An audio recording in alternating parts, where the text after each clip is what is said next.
আসসালামু আলাইকুম, welcome back to my channel. প্রিয় দর্শক, দূরের এবং কাছে দেশ বা দেশের বাইরে যে যেখান থেকে ভিডিওটি দেখছেন সবাইকে আজকে নতুন আরেকটি রেসিপি দেখার জন্য আমন্ত্রণ জানাচ্ছি। আজকের রেসিপিতে আমি তৈরি করে দেখাবো গলদা চিংড়ি ভুনা। নারিকেল বাটা দিয়ে গলদা চিংড়ি ভুনা রেসিপিটি একবার হলেও ট্রাই করবেন। অসম্ভব মজার হয় রেসিপিটি। আশা করি আজকের এই রেসিপিটি আপনাদের কাছে খুবই ভালো লাগবে। চলুন রেসিপিটা তৈরি করি। প্রথমে আমি গলদা চিংড়ি মাছটাকে পরিষ্কার করে ধুয়ে নিয়েছি, এরপর কেটে নিয়েছি। এরপর নিয়েছি পেঁয়াজ আর রসুন বাটা, নারিকেল বাটা।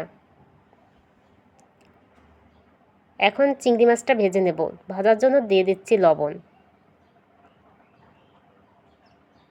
দিয়ে দিচ্ছি সামান্য একটু হলুদ গুঁড়া। এখন গলদা চিংড়ি মাছটাকে ভালো করে মাখিয়ে নিব। মাখানো হলে চলে যাচ্ছি ভাজায়। ভাজার জন্য দিয়ে দিচ্ছি তেল। তেল গরম হলে দিয়ে দিচ্ছি লবণ আর হলুদ দিয়ে মাখিয়ে রাখা গলদা চিংড়ি।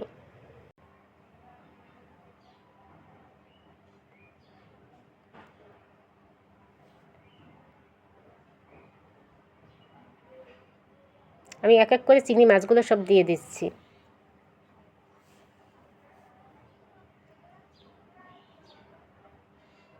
মাছের এক পাশ ভাজা হলে অপর পাশটা উল্টে দিয়ে দুই পাশ এভাবে ভেজে নিব।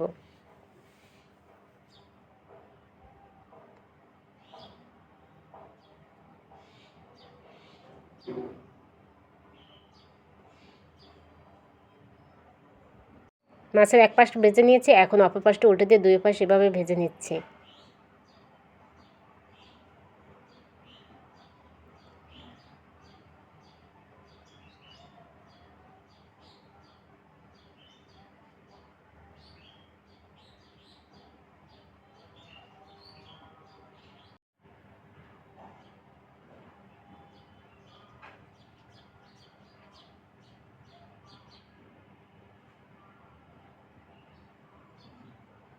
দর্শক, আমার চিংড়ি মাছটা ভাজা হয়ে গেছে। এখন আমি চলে যাচ্ছি রান্নায়। রান্নার জন্য কড়াইতে দিয়ে দিচ্ছি পরিমাণ মতো সয়াবিন তেল।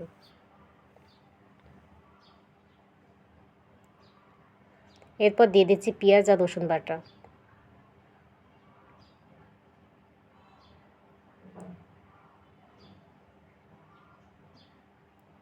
এখন পেঁয়াজ আর রসুনটা একটু ভেজে নিব, যাতে করে এর মধ্যে যে কাঁচা গন্ধ আছে সেটা চলে যায়। এতে করে চিংড়ি মাছটা খেতে ভালো লাগবে। আমি এ পর্যায়ে দিয়ে দিচ্ছি নারিকেল বাটা।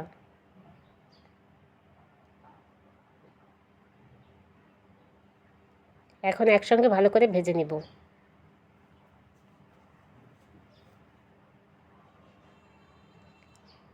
দিয়ে দিচ্ছি আরও কিছুটা নারকেল বাটা।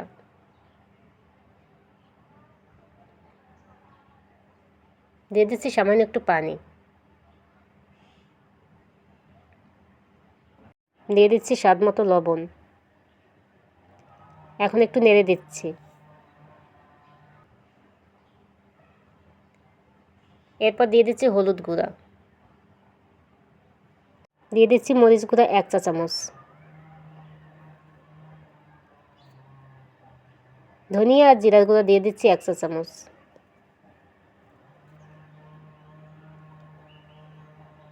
এখন সবগুলো উপকরণ একসঙ্গে ভালো করে নেড়েচেড়ে মিশিয়ে দিচ্ছি। মশলাটা অনবরত নেড়েচেড়ে কষিয়ে নিচ্ছি। এতে করে চিংড়ি মাছটা খেতে ভালো লাগবে। কষানো হলে দিয়ে দিচ্ছি পরিমাণ মতো পানি।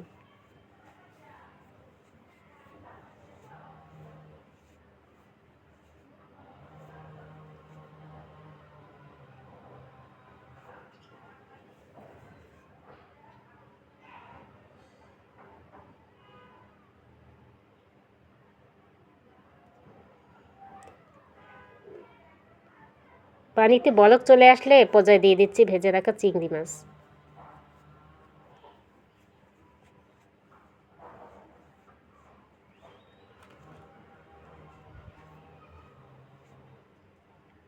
আমি এক এক করে সব চিংড়ি মাছগুলো দিয়ে দিচ্ছি।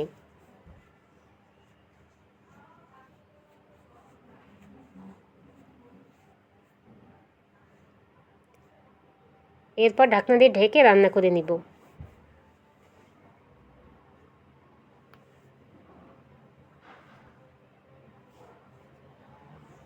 প্রায় 5 মিনিট পর ঢাকনা খুলে আমি চিংড়ি মাছটা একটু উল্টিয়ে দিচ্ছি।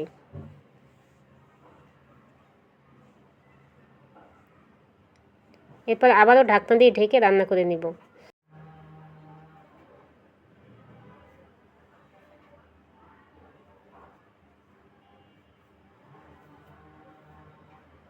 মাছের পানিটা টেনে আসলে এ পর্যায়ে আবারও মাছটাকে একটু উল্টিয়ে ভেজে নিচ্ছি। আমি লো হিটে আরও কিছুক্ষণ রান্না করে নিব।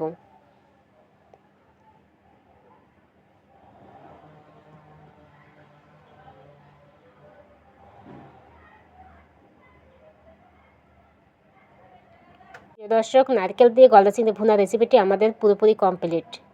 প্রিয় দর্শক, আমার রেসিপিটি ফলো করে গলদা চিংড়ি এইভাবে রান্না করলে এটা খেয়ে সকলে প্রশংসা করবে।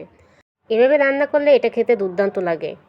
প্রিয় দর্শক, রেসিপিটি ট্রাই করলে অবশ্যই জানাবেন। কোনো প্রশ্ন থাকলে কমেন্টে লিখতে পারেন, আমি সব কমেন্ট পড়েও রিপ্লাই দেওয়ার চেষ্টা করি। রেসিপিটি ভালো লাগলে পরবর্তী রেসিপিগুলো দেখার আমন্ত্রণ জানিয়ে আজকের মতো এখানেই বিদায় নিচ্ছি। সবাই ভালো থাকবেন, সুস্থ থাকবেন, আল্লাহ হাফেজ।